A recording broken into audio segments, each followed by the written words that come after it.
soberanía radica esencial y originalmente en el pueblo.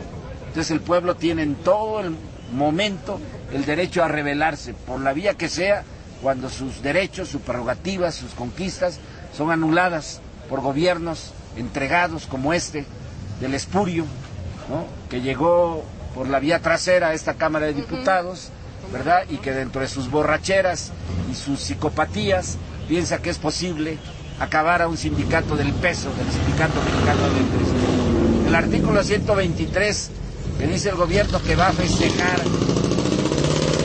en fechas próximas, es resultado de la huelga más importante del Sindicato Mexicano de Electricistas en 1916, que le costó 18 meses de prisión a Ernesto Velasco, ¿no? Los primeros meses lo iban a pasar por las armas, aplicándole la llamada ley juarista, que en realidad era una ley para combatir al invasor. Se la quería aplicar Carranza por la huelga que hicimos, y que finalmente, gracias a esa huelga, tenemos un artículo 123. Mucho le debe este país, todos los mexicanos, a las luchas del Sindicato Mexicano de Electricistas, y ahora quieren festejar un centenario y bicentenario aplastando derechos obreros de un sindicato que es precursor de derechos obreros a nivel nacional. Para eso creo que hoy estamos reunidos aquí, para eso nos hemos congregado, para eso ha sido la lucha que se ha aprendido desde el octubre, aquel octubre del 2010. Yo creo que 2009, perdón. Yo creo que el ESME ha sido ese parteaguas en la historia. Hoy tal vez nos podamos poner la etiqueta de héroes. En mi opinión, que he estudiado un poco la biografía de Ernesto Velasco, esta generación tiene la estatura moral, la estatura ética de quienes se jugaron el pellejo en la fundación del sindicato en 1914, ¿sí? Antes habían aplastado otros intentos por organizarnos sindicalmente en 1906. En 1914 se aprovechó la coyuntura de la entrada de las tropas zapatistas y de las tropas villistas a la Ciudad de México, y esa generación se jugó el pellejo para crear el Sindicato Mexicano de Electricistas. Y en 1916, ya dije, ¿no?, cuando uno habla de Ernesto Velasco, no es porque haya sido el único que haya sufrido. Al hombre lo mantuvieron en prisión varios meses, bajo ya la votación de un consejo de guerra, condenándolo a ser fusilado. No lo fusilaron de inmediato, porque los diputados del Constituyente, que ya se estaban acreditando desde el mes de noviembre de 1916, la huelga fue en agosto de 1916, le dijeron a Carranza que cómo era posible que pasaran por las armas al secretario general de un sindicato que iba a ser reflejado sus reclamos y sus derechos en la Constitución de 1917. Entonces, gracias a ello, Carranza, a esa presión, cambió la pena de muerte por 20 años de prisión.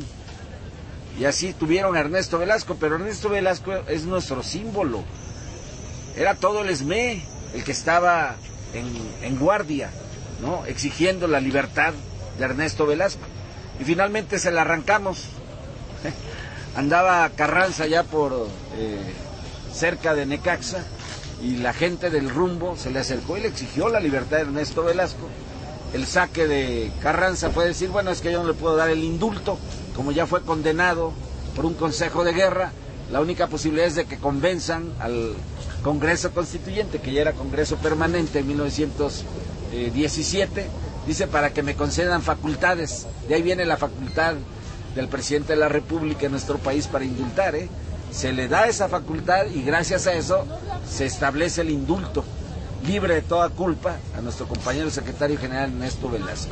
Para mí, esta generación que está luchando por la sobrevivencia del Sindicato Mexicano de Electricistas y su contrato, tiene la misma estatura, el mismo valor que la generación de los fundadores.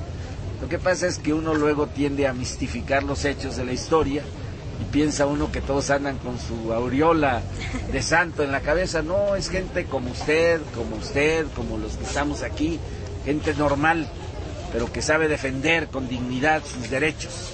Somos la generación heredera de nuestros fundadores en 1914 y 1916, y eso debe llenarnos de orgullo. Vamos a ganar,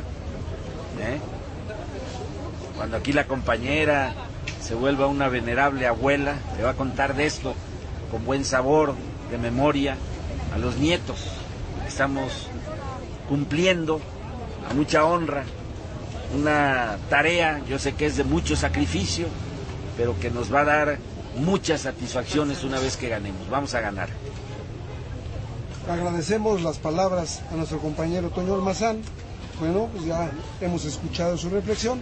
Y bueno, algunas palabras, Toño, para aquellos compañeros que todavía no creen en la lucha y que siguen parapetándose en su cama o en su televisión.